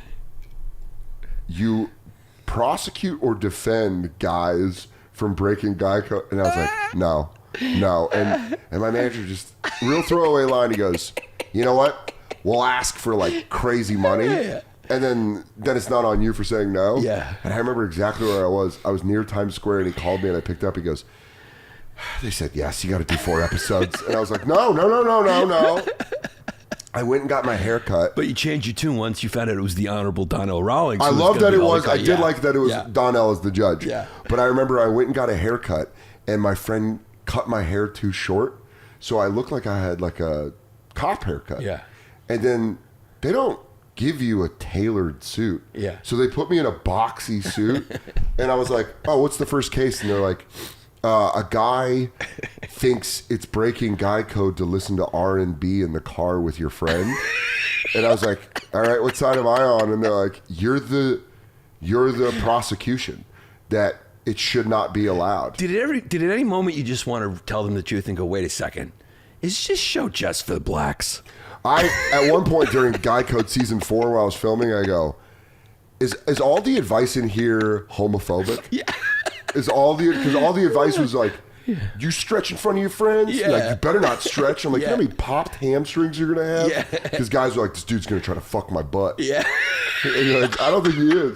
But everything I said, I remember one time I was like, I don't know, because like it was all the answers were either like, tell your bitch to shut up, or they're like, you man better not hold your hand or else that's gay. But Guy Court, I was like, I don't know, man. I'm on the prosecution side. Who's on the defense? They're like, Little Duval, who is the most charismatic person in the world. Yeah. And then the case was Also very racist that the white guy was a prosecutor and then the defendant was black. You're like, what are you guys trying to recreate here? Life? with a military haircut, Yeah. a boxy suit, Yeah. and I got to argue that R&B shouldn't be listened to. They fucking set me up. I might as well have came in with a fake Southern drawl. I go, well, it's blue buds can be with blue buds, and red buds can be with red buds. There should not be some cross pollination, dude. It was, and the audience was all young teenagers, and I bombed every fucking episode, but got a little bit of money. Was in Astoria, and I was like, I'll go buy a couch because me and Vecchione had a broken couch. The middle part was sunk, so we had pillows. And I was like, I'll go buy a couch. There was a Greek furniture store. Greek owner was so nice. picked out a couch. He writes up the work slip, and the couch was like $2,100, and he's like, "For you, $1,500. You have cash?" I go, "Yeah." He goes, $1,500. Starts filling out the work slip, and he goes, "Last name?" I goes, "Soder." And he goes, "What is that?" I go, "That's Swedish." "You know Greek?" I went, "No." He went, "Couch is $2,200. And he just like in front of me on the work slip. That was the most blown away I've ever been. You got right there an inside look at complete Greek culture. Yeah. First of all, they like to avoid taxes. So that's why we had a financial crisis. Give me all the benefits. Yeah. I want maternity leave. I want health care, but everything in cash so I don't got to pay taxes. When the Greek financial crisis happened, was there any part of you that was surprised, or were you like, No. I was like, yeah, that's just how it goes. Yeah. They better get a bailout. And then the scapegoat, they're like, it's the Germans' fault. You're like, I don't know, dude. You know, my family had a property there, and they like tried to kidnap one of my relatives. They blew up my mom's lawyer's car. Where? Yeah, on the island of Crete. Really? Yeah. It's island culture. Wait, hold on. Yeah, you said that everything's in like cash. You said that like we should all know that. They blew up a car? They blew up my mom's lawyer's car because they weren't paying the rent in the store. Like my grandfather passed down a property on the island of Crete to my mom, and so there was tenants and they weren't paying the property, and they just always had an excuse, like we were family, like we were friends, like really? we're supposed to understand, like it's slow, the tourist season's slow. It's like, yeah, but you know, we're renting this. It's like you have to pay, like, you know, and they're like, no, but our family knows your family. It's kind of like... So your mom's lawyer has people start his car, all his paralegals? He goes, go start the car. He's got, like, some people have a food taster. They had, like, a engine starter. Yeah. He goes, it's good, sir. He goes, all right, I can go get a coffee. Yeah, they like everything Did in they cash. blow it up like a mob boss? Or did they blow it up like they set it on fire? I don't know how much firepower they got over on the island of Crete. It could have just been like a lighter. They just could a have firecracker? Yeah, they could have just been it just could have been like a island Greek underneath with a bic. Yeah, he goes, I go to the car, there's black cat. I can't drive the car. Who knows? They just do a strip of black cats on the front? Yeah. That's fucking nuts. So what do you do with those people? She ended up, it was her and my aunt. Because both of your parents were lawyers. Yeah, but... So they could fuck up that shit. stuff doesn't work over there. Yeah. Really? Yeah, as an American lawyer, I mean, the law doesn't work on the island of Crete. So even Greek law doesn't work. It's just all like island justice. It's all bartering. Yeah, no, you get stoned if like your wife looks at another man. That is so funny. Not really, but a little bit. Kind of. In the villages, it's still, you know. It's in the area. It's in the area. So they wouldn't pay. They wouldn't pay, and so but she was able to get him out. But it's a protracted process. You got to go through all this stuff. You got to have your car blown up. They tried to kidnap a relative who was testifying. It was a whole thing. My mom was like in a mob. It was like she was dealing with the mafia. How did they try to kidnap the family member? I think they just tried to grab him in front of the court. Just like, get over here. Yeah, it just looked like a CCTV footage of Hamas taking a 40-year-old Israeli lawyer. I mean, that is so I think they just tried to throw him over the shoulder. Like old school style. Yeah, just old school kind of. There has to be a moment where you're, as an adult, someone's trying to abduct you, and you think it's a joke at first. Yeah. That's where I go like, I'd be like, what are you doing? Yeah. What are you doing? And then you're like, oh shit, this guy's really grabbing You're like, oh, me. geez, I am in Brazil. Yeah. This could be real. Dude, I won't go there because of that. Those trips the seller comics used to take? Yeah. Where they just go fuck hookers? Yeah. How did not one of them die? How is Rich Voss not dead? For being like, no, I can't. I want the smaller hooker. And then they're just like, fuck it, I'm going to kill you. Well, back then, they probably tried on maybe one of them and then went through their pockets and all they saw was spot pay. Yeah. Podcasts weren't hitting yet. They go, they're like, you guys need to protest. Yeah. You guys need to do it. What did they do? They did a strike. They did a strike to get their pay raised from $50 to $75. Dude, that was a different time when we used to just beg for $50 and $75. I think there's a lot of young comics that have just watched, because podcasts have been around now for 15 years, a little over, and they just assume like, well, okay, so you make your livable money off the podcast, and then you go do stand-up. And it was like, no, it used to just be stand-up. Just stand-up, yeah. Oh, God, and it was only like a handful of guys that could like, you know, to get to that level, there would be like a handful of guys. You would hear about guys selling out clubs, and you were like, whoa.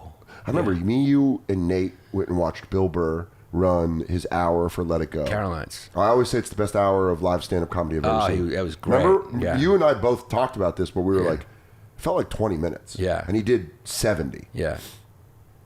I asked Ray Goots, I was like, he did 8 shows that weekend. Yeah. And I was like, how much is he making? And he told me, and I was like, yeah. And then now people play MSG like it's... Oh, dude. Yeah.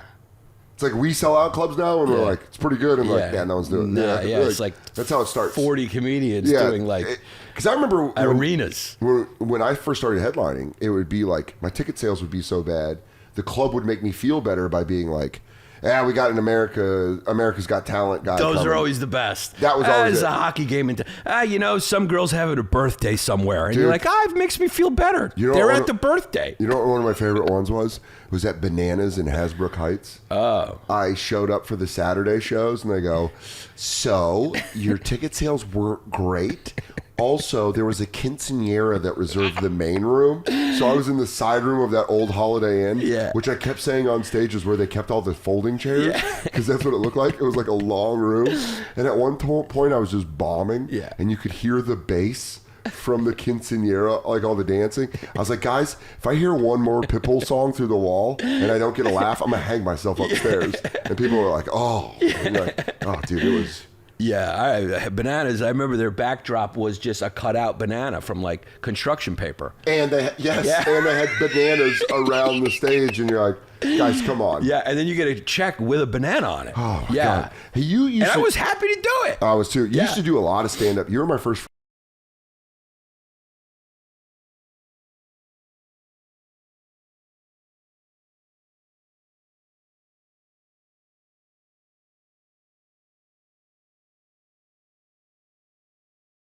I met Giannis in Finland. And then he would just go up and bomb, and because he was playing in like Connecticut, some Sojo room in Connecticut. At a banquet room. Yeah, where people are just all wearing Carhartts and construction boots. Giannis and I have been through some tough fucking shows together.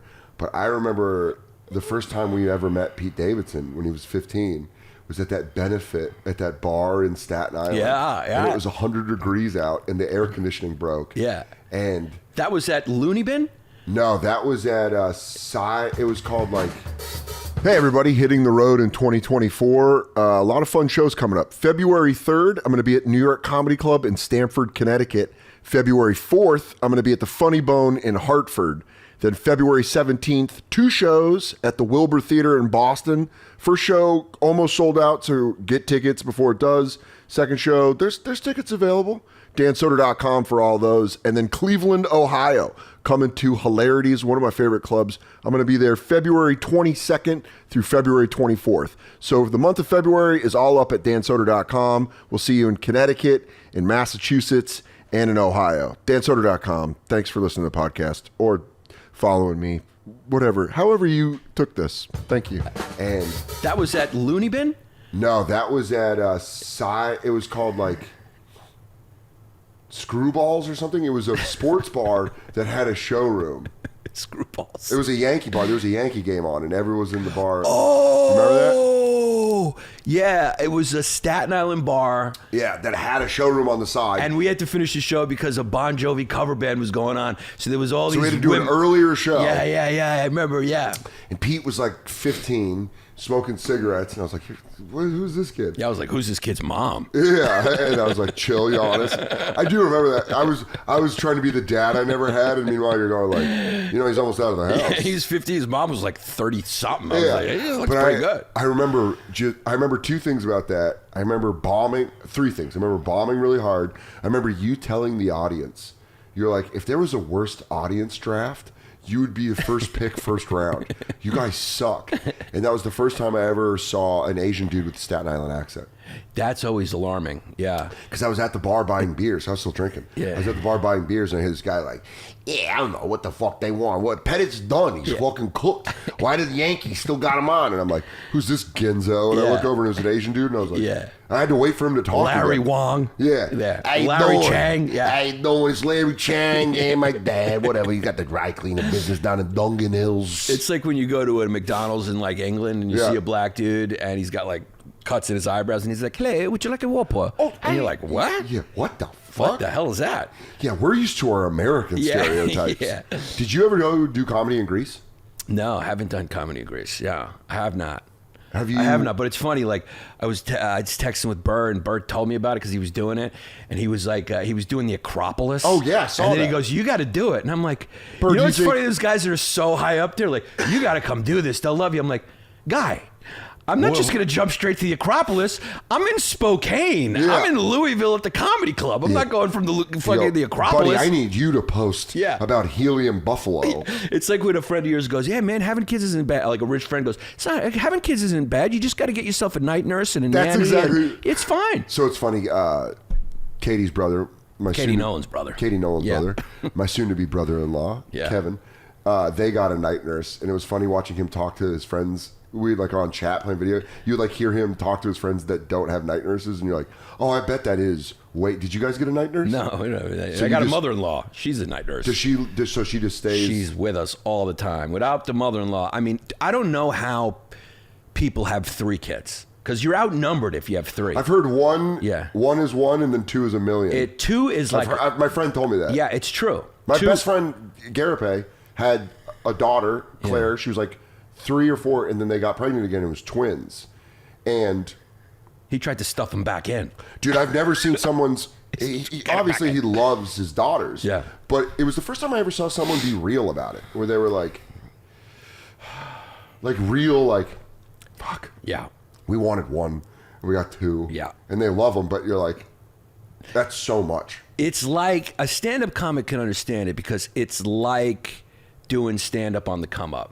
You are in horrible rooms, you're in horrible situations, but you love it so much that you're enjoying yourself. That's a good way. That's actually a good analogy. For fatherhood? Yeah, it's like so hard, and you wouldn't want to do it again, but you love them so much that you kind of just do it. Is there an age And you hope that one day it's not going to be like that. But when I mean, it's funny because bring it back to like how our friends talk to us. Nate does that all the time, where he'll be like, oh, yeah, man, you just got to do this and boop, boop, boop, and then you're in Oh, arenas. yeah, man, get yourself a tour bus and a private plane. You'll be fine. Do you not have a barber? Yeah. Get a barber riding with you. Then you look fresh to death all the time. Man, you gotta bring a whole staff. It's crazy because he just did the arena in Erie, and I was like, I would have loved to have done that with you. Yeah. Because first off, I don't think I can open for Nate. Yeah. I can't go that clean. Yeah. I can't go as clean as he needs. Yeah.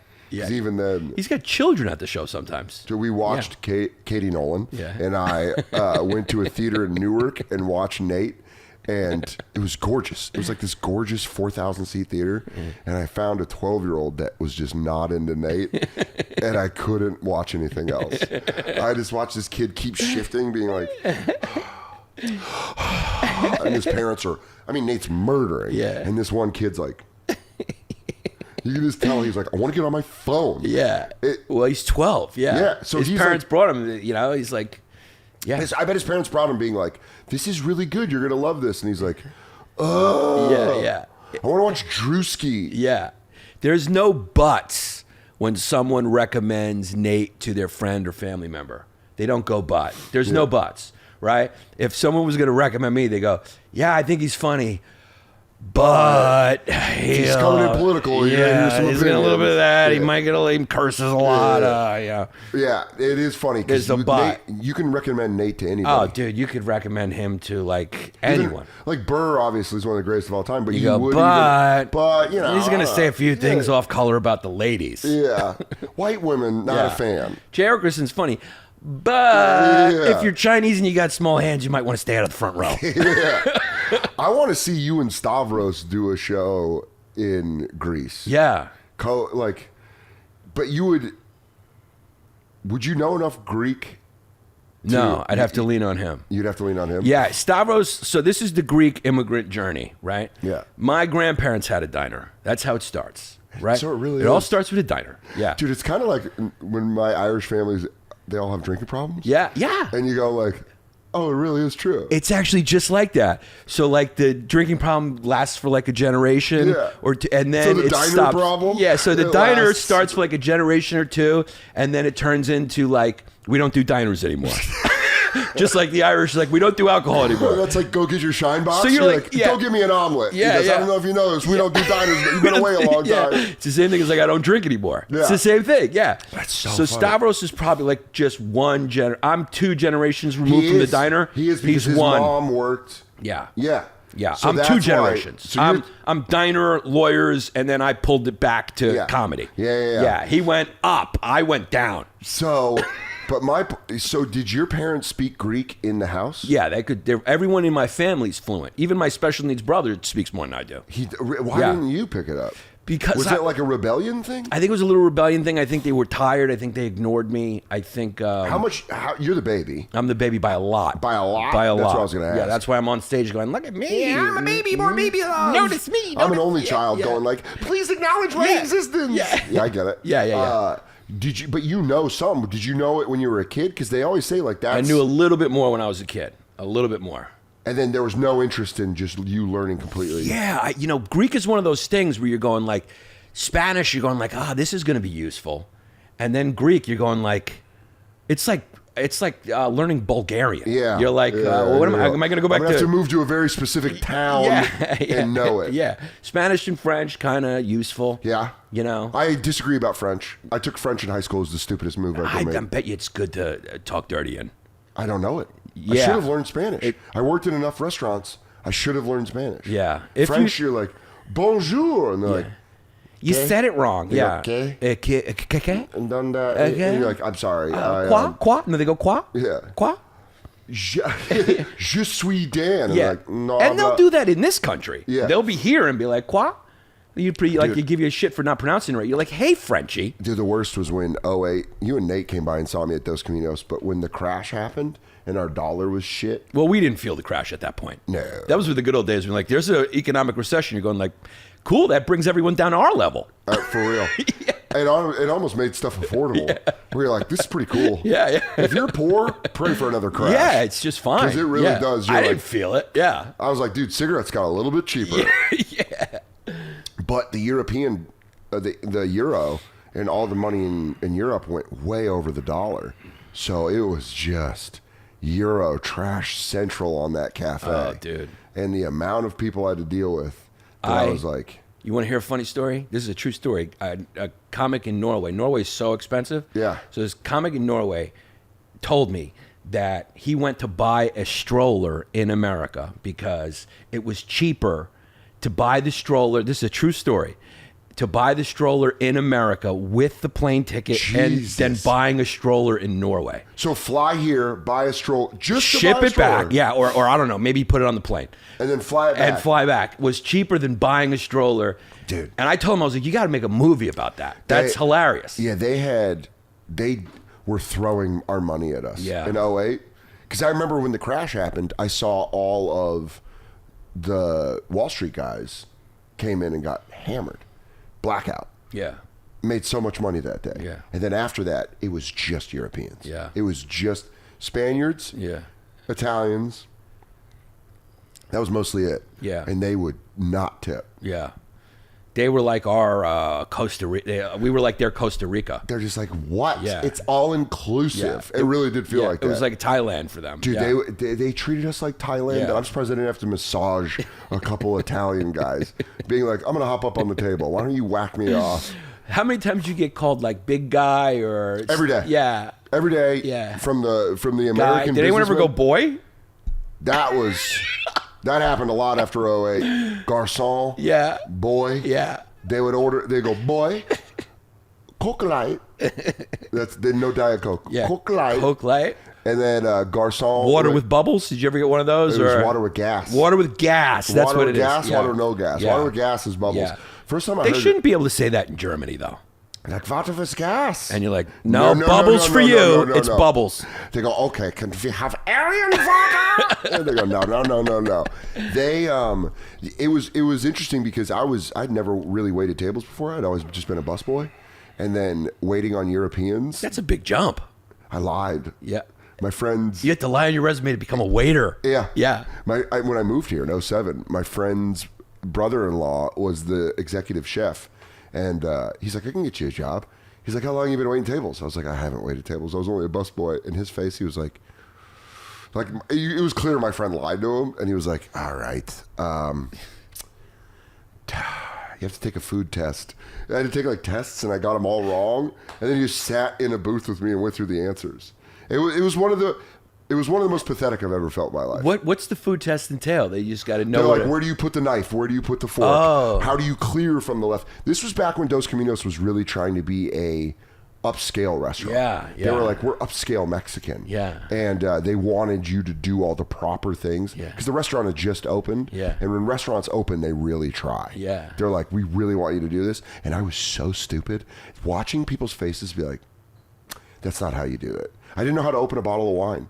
And then one time at a pre-shift meeting, they wanted me to do wine service, and I just failed in front of... The cork broken too. Dude, 20 servers.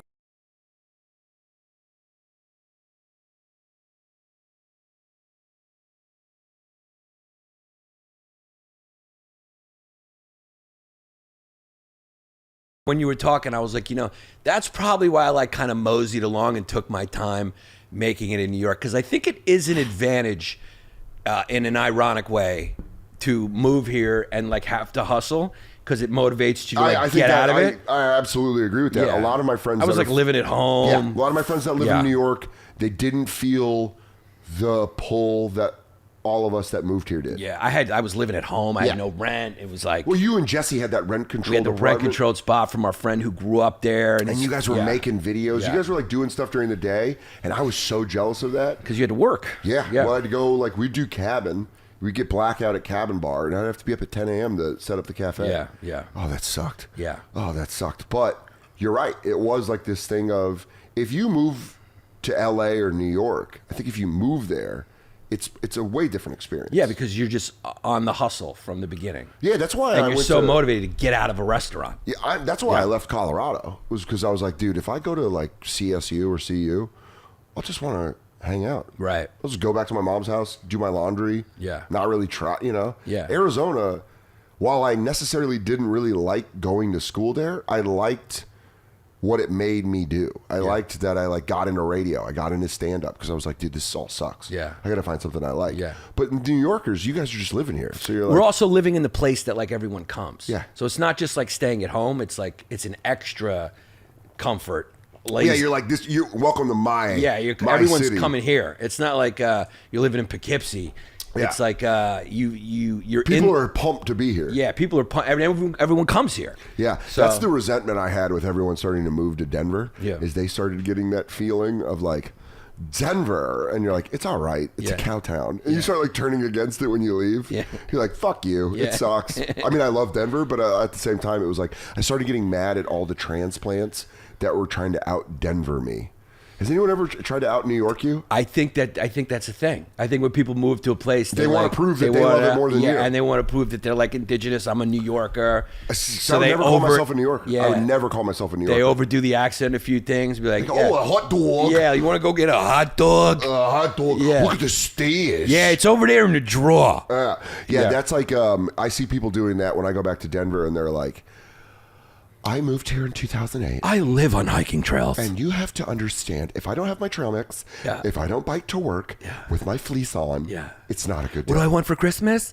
Patagonia. Patagonia pants, Patagonia pullover. Take me to REI and let me get lost. Yeah. I'm not scared of bugs. And that they do that. They like, I'll go back and, just meet someone that moved there, and they'll be like, you didn't ski growing up? And you're like, no, I didn't care. And they're like, oh. Yeah, that's like probably someone going up to you being like, "You've never been to Spumoni Gardens?" Yeah, like like a Brooklyn place where you're like, "I'm from Brooklyn, motherfucker." Yeah. They go, "I love Big." I'm like, no, I had a pizza place in my neighborhood that I went to all the time. Oh well, Lucali or fucking Tafara. Try it. Yeah. What was the place that I just tried saying? Spumoni Gardens. Spumoni Gardens. Yeah. I've always heard that pizza's great. Never been. Yeah, it's great. It's gone downhill. Ooh. It's gone downhill because the owner got killed in his own backyard. Okay. Yeah, now recently In the too. 80s? No, recently. Yeah. Really? Recently, yeah. He got murdered in his own backyard. Holy shit. Yeah. If you're gonna get murdered though, home game. Here's a funny one. The owner of Lucali. You heard of Lucali? No. Lucali's like the most famous one now. It's like where all the celebrities go. It's in Carroll Gardens, which is like used to be all Italian, but now it's like way pricey. Yeah. But he's a Brooklyn kid, and he opened the spot. It got very famous, and then one day, this is a true story. Something happened. Supposedly it was an argument over a girl, but who knows what it was. He was being chased down Court Street, which is like major stroller mafia territory, like just white moms with babies. and some guy was just repeatedly stabbing him. He got stabbed like 17 times. Jesus. So you could just picture these women just coming out of like coffee shops and just going with a like, little- yeah, you fucking, but the guy just an fucking espresso. He goes, Yo, you fucking got me again. Yeah. You got me again. how do you get? Here's my happened question. like a couple years ago. Here's my question. How do you get stabbed, get stabbed again? It just keeps getting you. Or you're like, Ow, God damn it. Stop. It's like a cartoon. yeah. Yeah. He's like, stop moving. And he's like, You got me. Yeah. You got me. Yeah. You got me. And he lived. The guy lived. Really? Yeah, he's the owner That's- of Luke Holly. I Yeah. want to eat pizza from that man's hands. Yeah, yeah. I want to go, I made that pie. And Yeah. you're like Paul Pierce. Yeah. You got fucking stabbed in Yeah, the, he got shot a bunch of times. he got stabbed like. Oh, he was stabbed. He Right. was stabbed by outside like a club in Boston. That's right. And then still played Still that played season. fine. Yeah. That's nuts. Yeah. Yeah, but people trying to out Brooklyn you. Yeah. I can imagine that. Yeah. Happening a lot. Yeah. Well, it's like, yeah, because they're like self-conscious about the fact that they're like transplants or like, Well, which they is just also take pride in something- like, I'm in New York. I've been here 7 years. They'll be like, yeah, let me get a coffee. And you're like, where are you from? That's And they're not. like, yeah. The only thing I will admit that I do that New Yorkers do, and I admitted at the beginning, is I say yeah. Yeah. That's a big one. Yeah. Because you just pick it up. Yeah. Because what it is Yeah. it's whenever you play video games and there's a jump scene and you can just hit the button and you're like, I don't care about this. That's what that is in real life. Where you go like, Yeah. I don't care. But it's also Jump scene. fast. It's also it's Yeah. it's You sort don't of get one full yeah. it's a rude request to pick up the pace. Yeah. The yeah is going like yeah, Yeah. let's keep moving. Yeah. And? Yeah. I remember when Elsewhere in the country, Dude, they go and yeah, when I would speak to Nate, sometimes I'd be like just like fucking squirming in Tearing my your seat, head. just being like, Yeah. finish it, He goes, finish the sentence. Well, Well, the cloud. yeah, he'd be like sitting there slowly getting his Mountain Dew out. He's just like Dipping in Droopy it. the dog. Yeah. He goes, Remember, he used to have all these routines, Nate. So you'd get in his car, and he'd like adjust. He had the Then he'd have his gum. Mountain Dew, and he'd have his gum, and he had all his OCD stuff.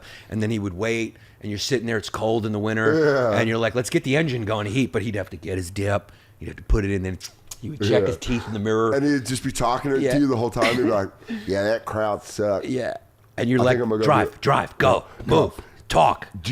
Where's the worst place you've been where your New Yorker go has made you feel crazy? Have you been like Iowa, or has there been a specific place where you've noticed that you're like cagey as shit? Yeah, I was in Spokane this weekend, and I was talking to people at the bar after the show, and Spokane, by the way, Eastern Washington. yeah, and they hate when you call it Spokane. By the way, it's Yeah. Spokane. That's what I was trying to politely correct Yeah, you. they corrected me during the show, and I said, "Are you French? It's fucking Spokane." So here's where I get a little perturbed Yeah. at the people of Spokane, is that it's Gonzaga, Yeah. not Gonzaga.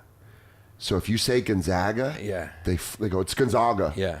I might even be fucking that up now. They fuck my brain up. Yeah. But it's like, dude, you can't have two things. First of all, Spokane doesn't flow as easy as Spokane.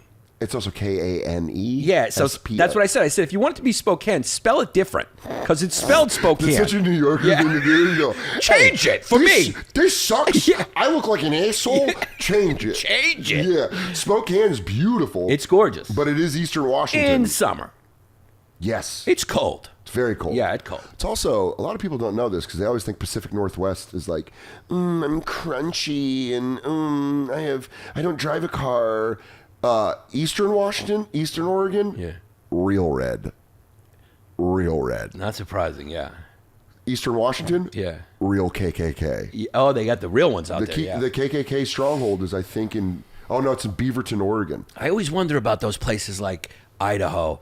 Idaho, I think's population is like 1 million, and Yeah. it's a huge state. Yeah. You could just murder someone in the middle of the state. Like, how would anyone ever? It's just all wilderness. Gone. I've been trying to talk about this on stage for a while, but I have zero respect for any criminal.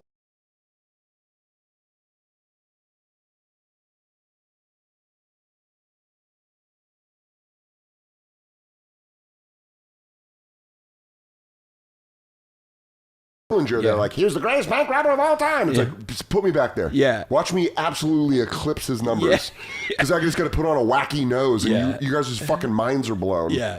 You can't do crime anymore. No. You can't. There's a camera in here. That sprinkler? That's a camera. Yeah, his camera. You can't. We actually have 3 cameras on us right now. DNA. I mean, you just Everything. can't. You cannot do crimes now. You can't do crimes. But like in the 20s, me and you were alive, I wouldn't have been like, let's not get into comedy. We're going to go to Missouri and rob banks. Maybe that's what's behind like the rampage killers and school shooters and all that stuff, is maybe because they're like so pent up that they can't consistently do crime. Small crimes. That they're just, I'm going to do one big one and get out of here to get my nut off, because they want to do it. Yeah, like the kid from Catch Me If You Can. If he couldn't have done that, he just lights up a mall with an AR-15. Because he's criminal instincts and he can't. He goes, I'm so smart, but I can't. Yeah, the scale is really tipped in favor of the law, which is no fun. No. It was always funner to be a robber when you played cops and robbers. Yeah, what do you want to be? Yeah, were you a square? You want to fucking write a ticket, you pussy? Girls don't think that's hot. Yeah. Well, the ones that do. Yeah.